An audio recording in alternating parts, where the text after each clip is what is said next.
You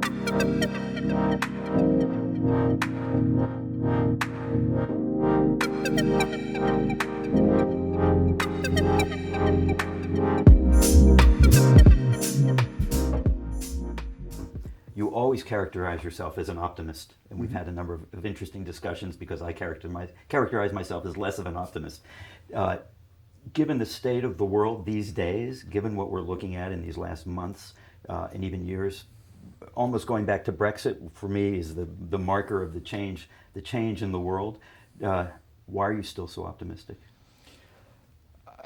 It's a bit of a paradox, but Europe has been good in difficult times, and has become complacent and less reactive and a little bit asleep in not so difficult times. Today we are clearly in difficult times, and I think there has been a serious wake-up call as to competitiveness, as to innovation, as to energy dependency, as to defense.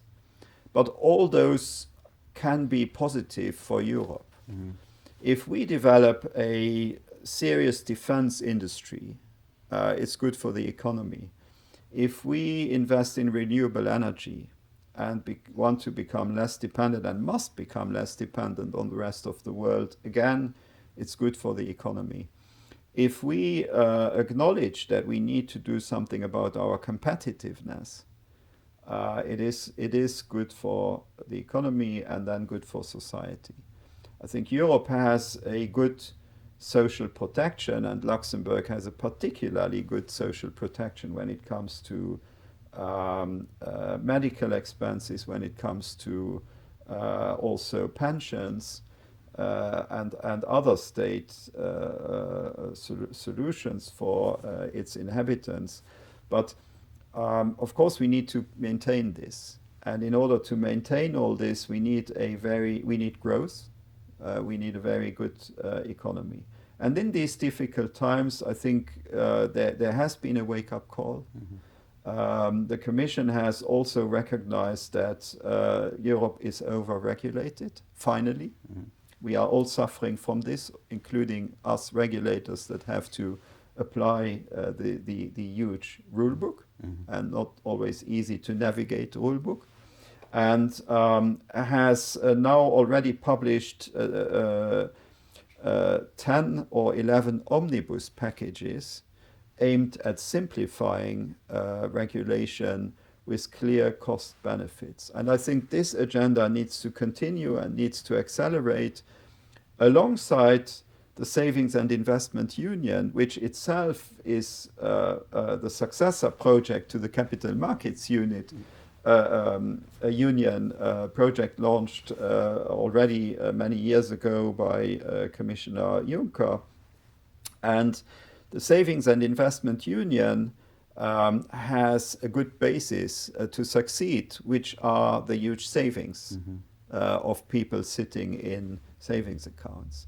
And if we succeed to get this money invested into the real economy, it's good for Europe. It's also good for Luxembourg, because many of these investments will go through to the real economy, not directly, but through investment funds. And since we have a long history of UCITS funds available to retail customers, I think that this will certainly be good for the Luxembourg fund industry, for the Luxembourg banking industry, that is partially also a component of the fund industry, for the large custody capabilities offered by local banks here.